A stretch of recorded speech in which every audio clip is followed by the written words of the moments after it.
training of the Wellness and Preventive Division at Brooklyn Generation School, a New York City public high school with counseling being her passion. Tanya continues to operate a small private practice in Brooklyn, specializing in treating women with depression and working with at-risk youth. She's CEO and founder of Helping People Excel Community Social Work Initiative, and HYPE, which means Helping Young People Excel. Tanya Odums.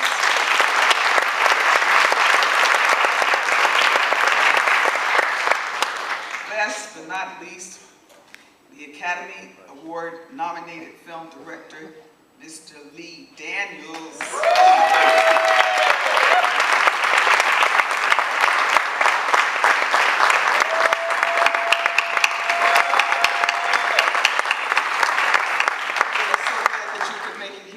Tonight. Lee Daniels really needs, you know, none of these guys need an introduction, but I'm going to just, Oscar-nominated film director from, you from Philly? Yeah. Yeah, okay.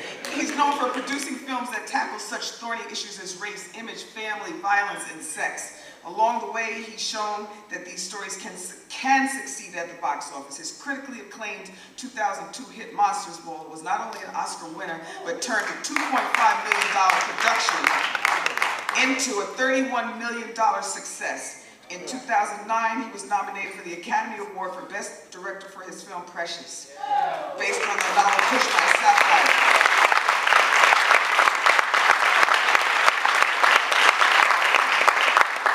He's in post-production for this extraordinary new film, an upcoming historical drama that opens August 16th. Am I correct? Okay, August 16th. It's called The Butler. And it is run to see this film. You will be moved to tears. It's through the eyes of a brother who was a butler for 8 presidencies, 8 presidents of the United States. Very, very moving. Features John Cusack, Jane Fonda, Mariah Carey, Terrence Howard, Alan Rickman, Lenny Kravitz, Cuba Gooding, and Oprah Winfrey. Seen through the eyes of Cecil Haynes. He's the brother who served 8 presidents at the White House. An amazingly touching film. Gotta go see it. So, ladies and gentlemen, we're happy to have you here. We asked you to just, share a few thoughts about the film, or what specifically we kind of asked you to talk about. Share something about your story, if you would. Somebody just start. I'll start. Watching this film, and actually my mother's in the audience, and she's just visiting me, so she didn't know she was coming to this panel discussion. My mother's actually a social worker as well. I can be honest, there's moments that I had to remember to breathe, because there are so many things in this film, and I've been very, very blessed to have a very loving mother and a loving family. But still, even with that, dealing with issues of being black and gay in this country, many of those themes are things that I have dealt with in my life. Depression, and I didn't even know that I was depressed until after the fact. And dealing with it in ways that, were destructive, with, self-medicating and all that kind of stuff. And thankfully I had this anchor that kind of kept me from going there. But one thing that it made me, the biggest thing that kept over and over in my mind, kept thinking is, we're coming up on Pride, and that's next week. And, and I'm kind of guilty of this too as a party promoter, but when did Pride just become a party? And, I remember when I first started going to Prides, and there were more of these events, and there were more people at these events, and it just really got me to thinking about, how far away we've gotten from really what Pride means, because it really is about the healing process. It really is about the fellowship process. And so anyway, in my own mind, in my own activism mind or whatever, I just thought about, when did Pride just become a party? And that I know so many of my friends, I don't even have to think about the global community. I know people that I talk to on a daily basis that would have benefited from seeing this film, because they deal with these issues every day. So congratulations to you and Stanley Clay, and thank you for this, because it was very good. May I just ask you a question? A problem for most of us is that we don't know what depression looks like, feels like, or sounds like, but it's everywhere that we turn. Did you see a therapist? I did not see a therapist. Like I said, and you never, and you haven't? I have not. You know, the thing is that I've been very, very blessed to have the same friends my entire life. Like, I have 4 friends that I've known for 37 years, which is my entire life. And so they got the 2 a.m. calls where I was inconsolable and crying and talking through that. And I've been very open with my mother. She's been very non-judgmental about the things that I've shared with her, which I'm very blessed about. But I didn't see a therapist. I probably should have. What I did was... No, it's not.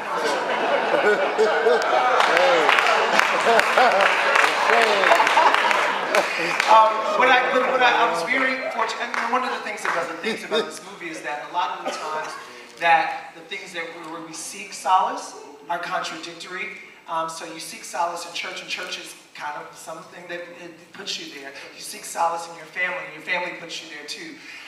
It sent me on a journey of exploration. So I started reading The Secret and A New Earth by Eckhart Tolle and Oprah, My Guru in My Head, you know. And I really had the tools, I think, from just my upbringing to really pull myself out of it. And quite frankly, it took years. So maybe a therapist would have taken a shorter time, but you know, I know it's not too late. Well, no, but I was just really I mean, I see mine twice a month, right? And I think that it's all the unresolved pain, wounds, and trauma and scars that we inherit from our parents. And that it's not a good thing or a bad thing, it's just what is. And when we have children, we will do the exact same things, and the challenge is when nobody gets help to put things into context. But I'm going to, we don't have very much time, so I'm going to ask Tanya first and then we go back. Go ahead. So what actually stood out for me was the mother talking about her son who committed suicide and how she just was not aware. And it just reminded me of how invisible young black gay men can be. And as a social worker in charge of school, as a social worker and assistant principal in the school, when I'm responsible for safety, that has always been a concern of mine, bullying in general, because the mom talked about on the film this young man being bumped. So I was curious to know, what was the school doing about it?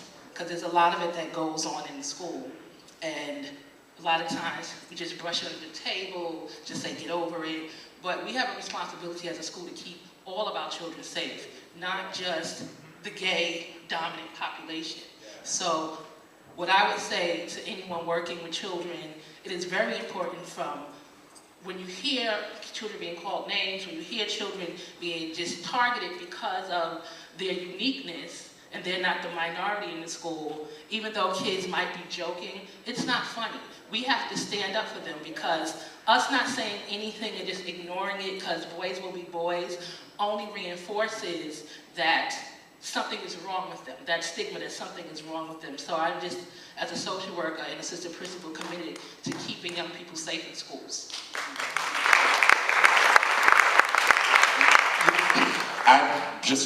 I had the opportunity to see the film a few months ago in a private screening with Antoine and others, Stanley Bennett Clay as well. And as I shared then, it really was killing me softly with each frame, because here I am, a young boy from Savannah, Georgia, who's been called every kind of sissy and faggot known to man by my own family in many cases. You know, I have a sister who I love dearly. She just turned 50. But when I came out to her in my early 20s, she said she preferred to have a crackhead brother to a gay brother.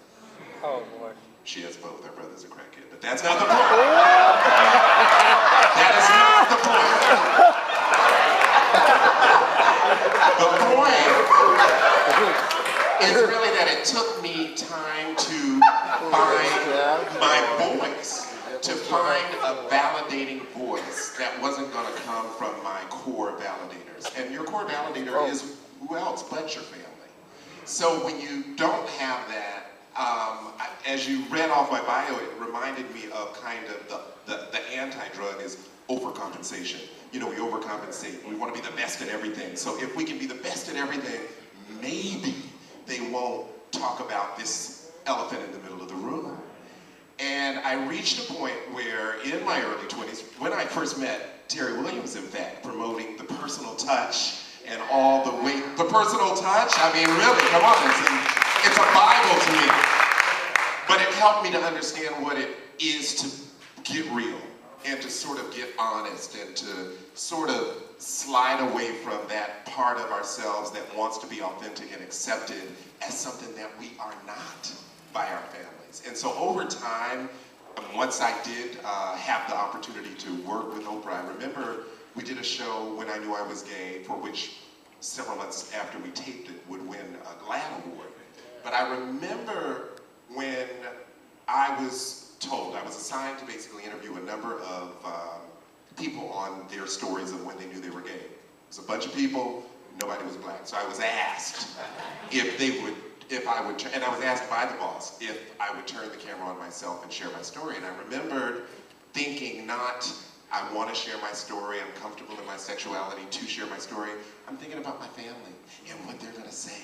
And once this hits the air, are they going to be embarrassed? And of the many times that I have had the chance to be on something that they could be proud of, this was, in fact, a day in which nobody called from my family.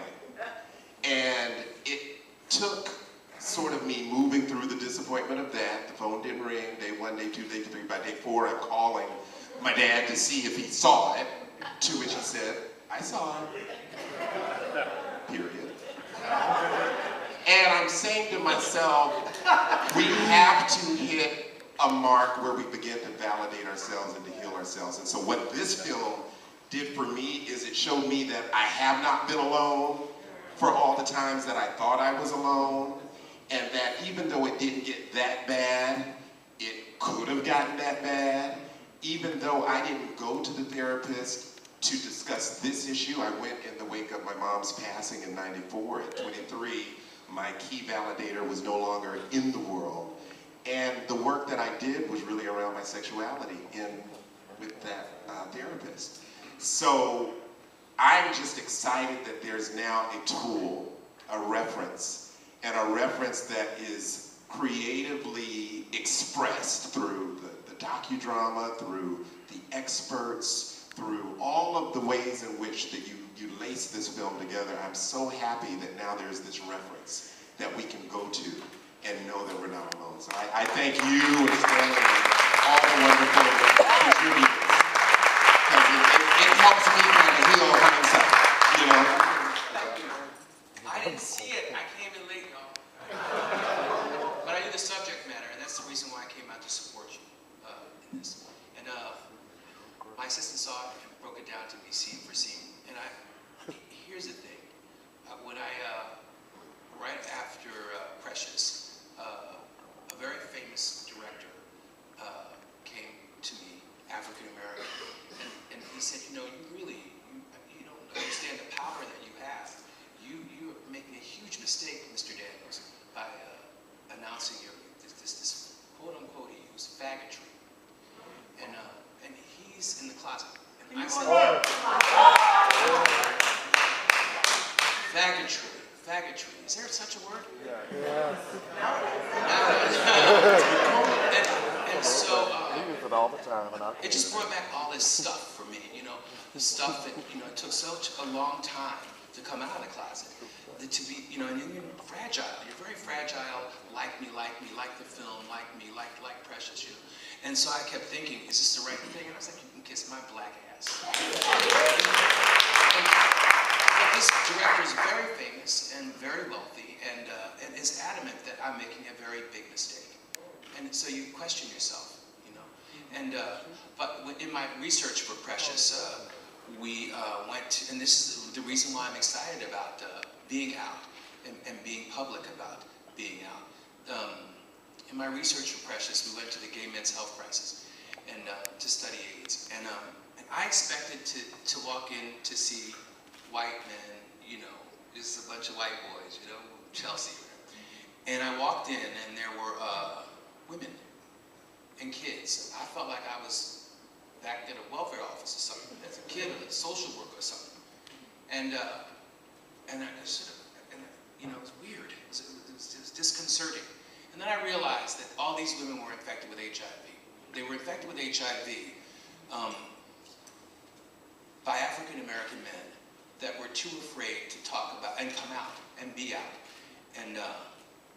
And this is because your father says, because your pastor says, because your neighbor says, because your friends say, because your workers say, you can't, because this famous director says, you can't be you, and you are now killing our women. And it's a wake-up call. So it's really nice to be. It's nice to be open. It's nice to be honest. It's nice to live in their truth, and I try to. So I'm looking forward to seeing them. I'm really excited. You know, I just wanted to add this thing. I saw this line recently that secrets kill. And I guess one of the topics that I was assigned was the DL. And, you know, it's always been a conundrum to me with the black community specifically, because that's what we're talking about here. And the DL is that, you know, encouraging more people to come out and be who they are saves our community. On so many levels, but it's like this, the black community is, Keith Boykin always says that we're the most homo-tolerant and I forget, I'm messing his words up now, community there is, because, you know, you sit in church and you know the music, you're the choir director, you know, but it's like don't ask, we invented don't ask, don't tell. You know Uncle Leroy and Uncle Bobby are not just friends. They live in a one-bedroom apartment, sleep in the same bed. But like, come on, you know what I mean? Special friends. They're special friends, you know, like, it's crazy, but I've always told, you know, African-American women, and I write for Essence, and I say this in Essence, that you should be encouraging people to come out of the closet. Because, you know what, and I hate when this is the line I hate the most is that, we lost another. No, baby, I wasn't ever on your team. You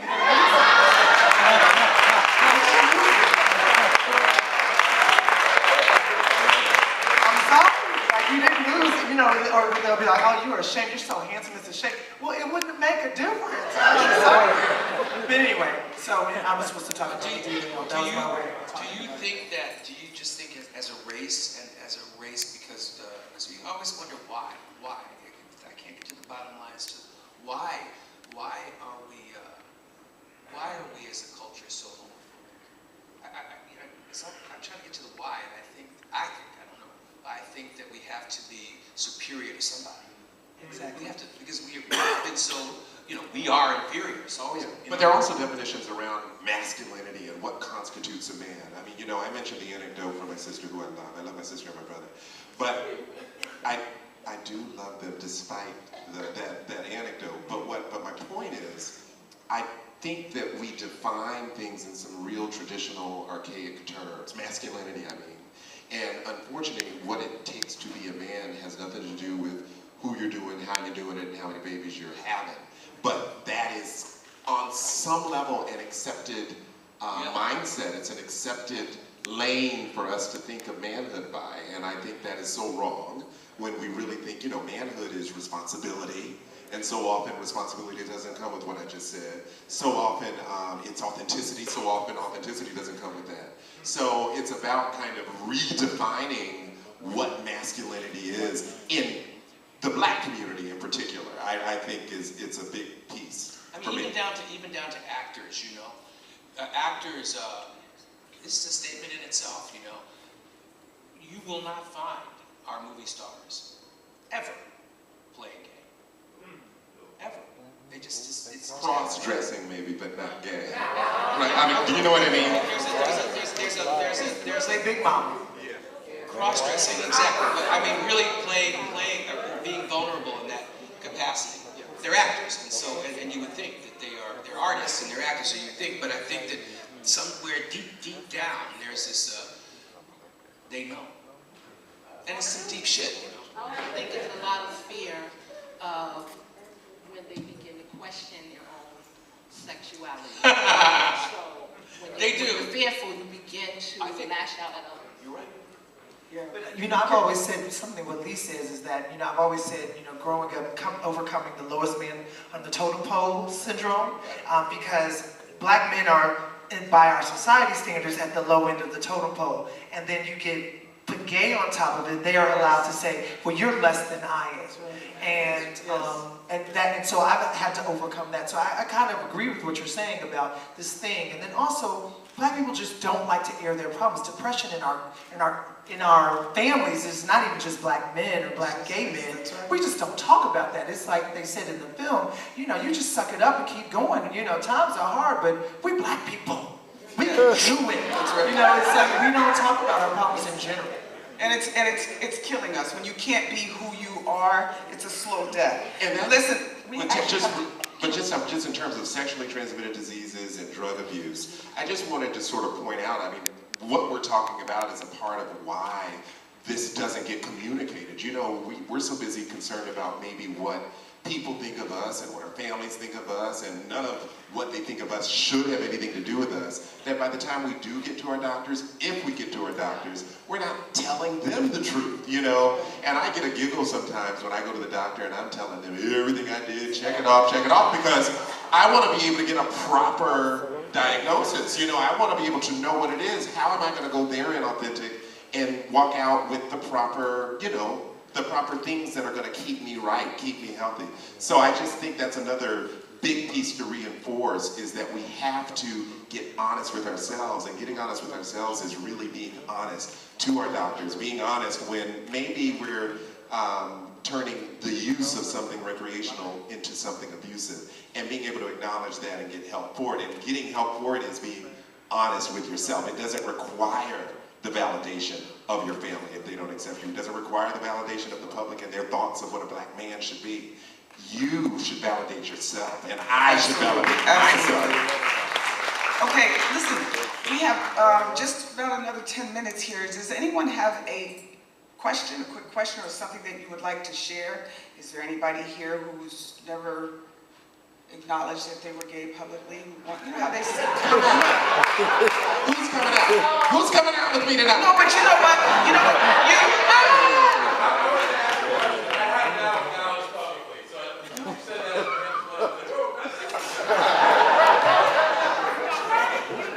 when you're at church and they say, you know, who wants to come up? So I was just asking if there was anybody who wanted to come up. Okay, can you do a microphone real quick? And you know what? Where's Marsha Williams? This is this beautiful brother's mother over here. I hate to call you out, but do you have something that you might like to say? And you can come up. A mother who seconds is a social worker. Well, I'll go to You'll go over there? Okay. But this sister that's here, while she's making her way over. Don't tell them your secrets, please. Pour that tea. My question is to the filmmaker, Antoine Craigwell. Yes. What is the sequel? Black gay women in depression? How? Thank you very much for that. I can't address black women and depression because that's not my voice. I would not be speaking authentically to that. A lot of people have asked me about why don't you talk about black women in depression or black lesbians in depression? And I always say to them, the Ghanaian writer Mariama Dankwa wrote a book called Willow Weep for Me, which is about depression in black women. There are other books that also exist that examine depression in black lesbians. But as a black man, I can't authentically speak to that, because if I decide to do something about black lesbians, I can imagine half this room is going to stand up and say, well, what authority do you have to speak like that? So. Okay, thank you for answering that. This is Marsha Williams, It is. Nathan's mom. I just want to say that from the day that Nathan was born, I fell in love, and it didn't make any difference to me who he was. Aside from that, my work in the field, I work for the Illinois Department of Children and Family Services, and I saw all kinds of neglect and abuse. And I had to come to grips with things that happened in the black community that I hadn't even come to realize that happened. My very first sexual abuse case, where a father was sexually abusing his daughter and she didn't tell, as long as he was the only one doing it. But when he started offering her to his friends, she told her aunt because she was afraid to tell her mother. It was very hard for me to go over and talk to this mother who had bought a gun because I wanted to go with her and find this man and shoot him. But that is not therapeutically what you do.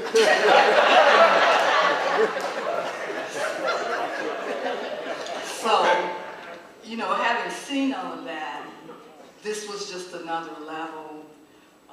Nathan didn't tell me. I saw things and I was just patient and said, when he's ready to talk about it, I'll let him talk about it. And it took a while, but he did. And I will tell you that the love didn't change and the relationship never changed. Thank you so much.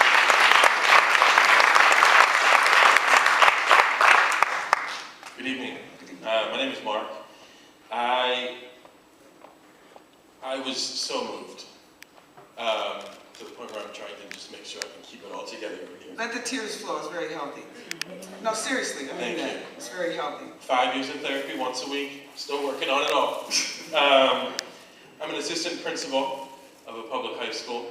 I'm openly gay. I'm white, in case you couldn't tell, depending on where you're sitting. No, the lighting in the back might be rough. I'm a survivor of sexual abuse, and I think that part hit me the hardest. I know that feeling is still right there, the secrecy behind all of that. And it destroys you, right, from beginning to end. I only spoke about being sexually abused by a family member and being gay when I was 28. I'm 32. 2 months before I was about to be married to a woman. So you can imagine how that went down in the family. So not only did they have to grapple with being gay, but they also had to grapple with the fact that I was sexually abused by someone in the family, who to this day I still haven't named. I wanted to speak on two things and ask for your thoughts on two things. If you wouldn't mind just asking the question very quickly, because we do have to. Yep. Okay. So, on a separate note, I'm a candidate for City Council in Northern Manhattan. The reason I say that is one of my major issues is LGBT homeless youth in Northern Manhattan.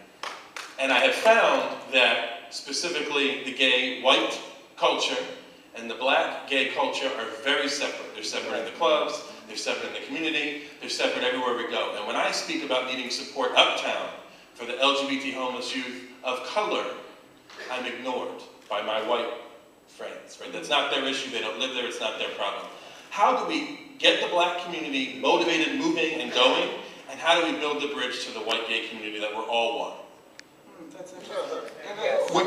Just one quick thing I can say. I'm a part of, or in the Speakers Bureau for a great group. I do sometimes feel alone as a black gay man. It's Live Out Loud, and it is an LGBTQ elemental P. Youth mentoring organization. They also give scholarships to LGBT youth, and they do a lot of work with gay straight alliances throughout New York. So I speak, and I very often go to my peers. Nathan actually has agreed to be a part, someone that they can call on as a professional gay black man when they need speakers. And so it has been sort of kind of, I've been one black gay man. Glenn brought me into the mix, and I in turn plan to bring others into the mix. So I know that that is one way in which I kind of step in that way. But we have to continue to go into the schools, because when you do go into those schools, I find the kids, they just want to know simple things. You know, I take my partner of 8 years, Anthony, and sometimes they just want to see what it looks like to kiss. Or they want to see what it looks like, or they want to know what your mama said when you came out. Or they want to know, but just those basic things. They want to know if you're not ready to come out and you know somebody else who is out, you know, what do you do? How do you handle that without sort of adopting a bullying way of being? So speaking is one way in which I enroll my fellow LGBT community to be a part of helping these kids heal and work through other ways to kind of resolve conflict. And I think too, also just the most powerful thing that we can do and must do is to share our stories with the young people in our lives. Because we try to be, as adults, we try to act like we're perfect. But if they live with us, work with us, or go to school with us, they already know we're crazy. So it's really, you know what I'm saying? So if you tell them your truth, they will open up and tell you anything. So thank you so much for coming out. Coming up. You have a brief question? Yes. Okay, well, before I ask, is there a brother named Rufus in here? Rufus, we gotta talk. Out loud. Okay, I'm sorry. What's your name? Hi, my name is Arafa Speaks, and they call me Homeless in America. And I just wanted to make a note that Bill Duke did something called Dark Girls with 2 other, and he's supposed to be doing dark boys, light yellow. Yellow Brick Road. And he's not necessarily a female, but yet he was able to bring the testimony to people. So that's it can be done. The second thing is Donnie McClurkin did a story, I think it's called From Darkness to Light, something like that. I saw his DVD last year, and he said he was molested by his uncle on the same day that they were laying to rest his 2-year-old brother that he was supposed to be watching, that ran out into the street, got hit by a car, and he couldn't tell his father. Now his sisters started doing drugs, were also molested, okay, by the same uncle. He couldn't tell how he wanted to tell his father, okay? His father would have killed him on top of having lost a child. So he said for 20 years he lived with this, and he said that through the church that he was transformed. Now I had a question. Is there an organization of men who are turning back? Because I heard one of the brothers mention that he thought about becoming heterosexual again. I didn't, this is the first one I've seen in the movie. I heard him mention it briefly. So I thought, is there a group of men who are working with men who have been molested, especially as children, and abused, who became confused and want to turn back to that? And then the last point is this. I'm working on Do the Right Thing Part 2. Can you help? I'm sorry, I know you wanted, I have a problem with that a little bit. I have a problem with Donnie McClurkin and the way he came out about it. Because I'm not gay because I was molested. And I know that a lot of gay men have suffered that, a lot of people have suffered that, but there is a connection made by, the way Donnie McClurkin did it, there is a connection made that is incorrect, that somehow you were made gay because you were molested. There are plenty of young boys that were molested that are not gay. So I don't think that's the focus of this film. Can I just comment to I just wanted to be clear, I am not making fun at all, but there are people who have been molested, who became something, and they're saying within themselves, they want to turn back, they can't, they're fighting to turn back. So there's two sides to this. Okay, there is there's a young man in this room right now, O'Brien Dennis. Where is he? He's got a foundation, the O'Brien Dennis Foundation, which is committed to raising awareness and having a discussion about sexual abuse of boys. Actually, next Wednesday, there's a photographic exhibition here at Schomburg of men who've been sexually abused as boys. And part of the experience is that they will hold up in front of them a picture of the age at which they were sexually abused. So next Wednesday, the O'Brien Dennis Foundation is working to help, working with raising that kind of awareness and having that conversation. And yes, there is research that says that somebody who was sexually abused is not necessarily gay. Also, the abuser is not necessarily gay. Okay. Would you, Brian is your name again? Would you just stand up so that folks can see you and thank you for your work?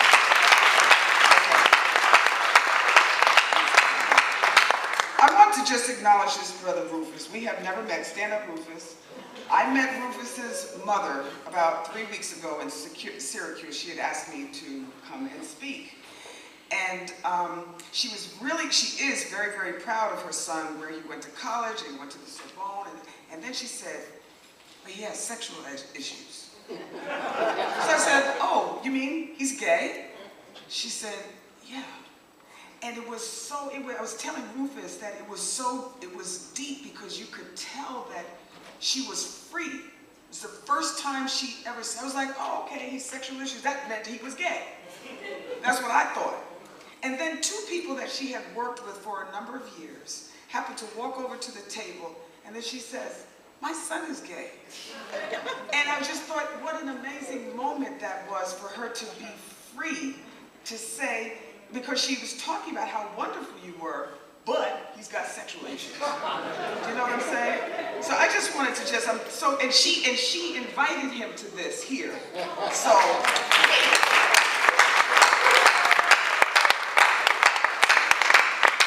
Okay, do you have a question very quickly? No, just a statement. Okay. Just wanted to say again, thanks to Antoine for this particular film and this particular piece of resource, and to encourage anyone and everyone in the room to get the help that you need so you can live the life that you need to live. Right.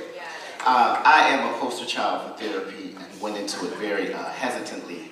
And it's one of the best yearly investments I gave to myself. I filtered so many things through good or bad. And my therapist was like, why do you always filter things through good or bad? And I'm like, that's how it's taught of you. It's either good or it's bad. You know, and he really taught me and gave me the tools to process information as just that, information, without personalizing it, for one.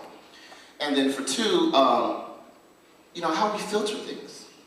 You know, we filter things through so many different levels, including the family level. And so even after the therapy, my mom, who's a therapist, psychologist, all the rest of that, is like, you know, I'm so amazed that you know, went through this. And, I don't know why you're going through all the stuff that you're going through.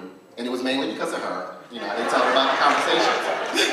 But what came out at the end was like, you know what? I always thought you were perfect. And so our perceptions aren't always what they seem to be. And how we act out isn't always, you know, what's going on. So again, get the help that you need so you can live the life that you need. All right? How you doing? My name is Marcus, and I'm also a black gay filmmaker, and I wanted to say thank you to everyone up top. Antoine, thank you, I'll speak to you after this, and especially Lee. I just wanted to say that as a younger man myself, I struggled with expressing myself to the point where, I wanted to end my own life. And I told, led to alcoholism, drug addiction, and everything that you saw in the film. And through the grace of God, I found the will to survive and live. And now I'm a filmmaker. So, I don't know who told you that. And I need to say that you are my biggest influence and idol. And never in a million years did I know today I would be in the same room with you. So, God works in mysterious ways. So, I want you to know that you have, by coming out, gave me the strength and the will to live and tell my story. So, thank you.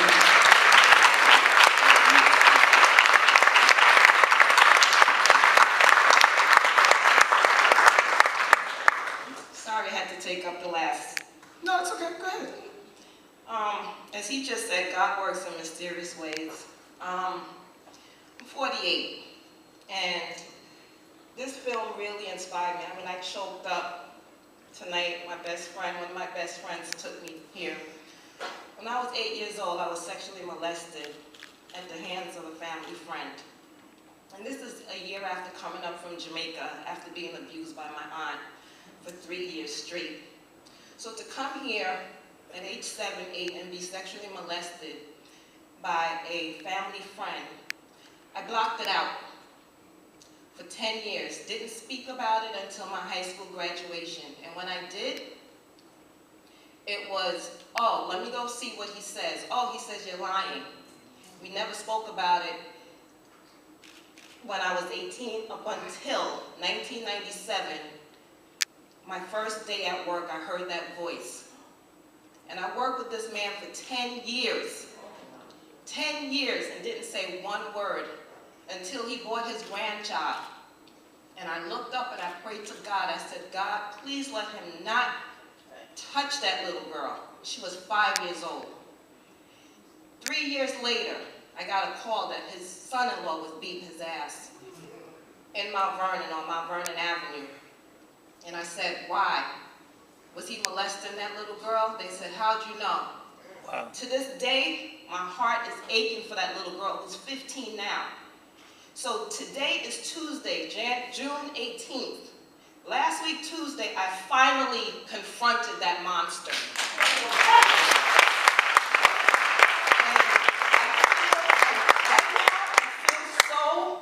So free. I shared it with my friend. And I said, Terry, I need to get in contact with you. I'm sorry, I'm emotional.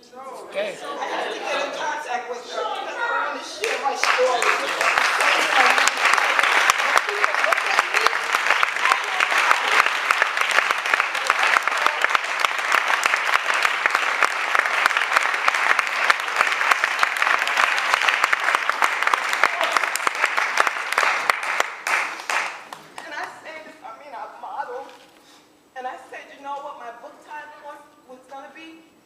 Never judge a book by its cover. I counsel, I'm a case manager for HIV/AIDS, and I help domestic violence, I help substance abusers, because I use this because I don't ever want anyone in pain. I've kept silent for 40 years. And like I said, I'm 48 years old now, and I haven't been able to trust a man. I have 3 beautiful children. And Terry, you may not know, but my ex-husband is in your book, Black Pain. He's in the book, and he asked me permission because my marriage ended because of sexual addiction, and I didn't see it. And the night I found out that what he was doing, I put him out because I did not want to be an HIV female because he was living a destructive life. So I've been in a lot of pain, from physical abuse to sexual abuse to my husband, you know, putting me at risk. So I thank you, although I took it to a different level, you know. But you know, it's all connected, and he. Let me just say something. Okay. Thank you very much for sharing that. It takes an extraordinary amount of courage. Yes. And you know that we always say black women got more strength than anybody can think of. So you just continue to draw on that strength and use it to help take you forward. Thank you. I just have one more thing One of the things I want to say, though, is that this documentary had to begin somewhere. Everybody asks, why is depression only, why am I looking at depression in black gay men? Because depression affects everybody. Because nobody has. Nobody has looked at it. Thank you. However, this has got to be a starting point. So just as you can see, somebody said to me at the screening the other day, I think it was Memphis or Columbus, Ohio, that just as this can talk about black gay men, there are many women who can identify with the issues. And not just black women, but white men, Latino, Asians. So there's got to be a starting point. So let this not just be for the black community, but for everybody who's sitting here who can take it far and wide.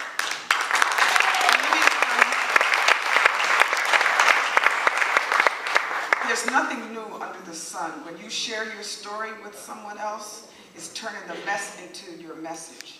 Somebody, like the brother who just said how Lee, you inspired him, we have to know we're not standing on that ledge by ourselves. We have to know that, and the only way we're going to do that is if we share our stories with one another. And Eric, your ex-husband, he's written me a couple of notes since that because people read that and they saw themselves in his sexual addiction. And he just talked about how very freeing it was. But hurting people hurt people, you know, and we will do anything on God's earth to not feel the real pain that we are in. We will self-medicate with drugs, with alcohol, with food, promiscuous, unprotected sex, shopping when we don't have no money, gambling. You know what I'm saying? And what used to be considered a white girl's disease, bulimia and anorexia, there are many, many, many black women and young men who are going that route. And Madeline and I are launching what we know is going to be a revolution called New Legacy Leaders, so that we don't pass on this kind of pain and suffering and obesity and all of the, and poverty. We're not leaving the right kind of legacy for our young people. We have to be better than. We have to tell them what our mistakes are. Do you know what I'm saying? So, was there somebody else? Madeline, did you want to say something? Say one little quick thing. Liar. One little quick thing, right? Be quick, I promise you. I just wanted to, first of all, again, thank you so much for the film. The next time that you do a film, please address a little bit more in it. You touched on it this time about the hypocrisy. Please make sure that that point is stressed. I feel in my heart that there are so many people that take their lives unnecessarily.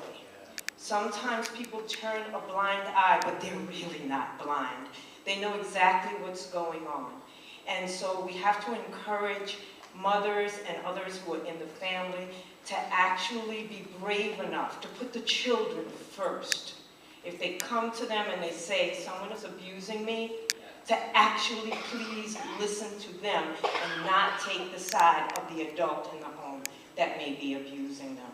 Because when we turn away, actually the blood is on our own hands for those who take their lives because they don't have anyone to talk to.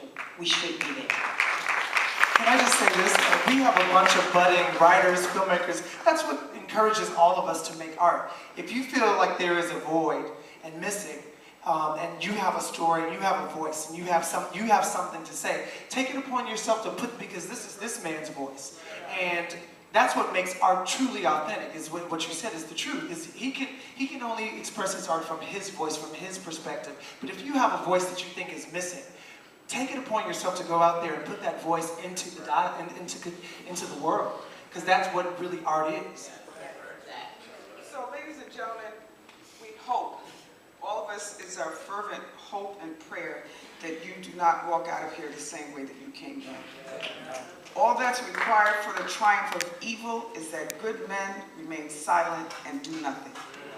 So, I hope that you feel as if you have been changed. This has been an extraordinary group of people. Thank you so much.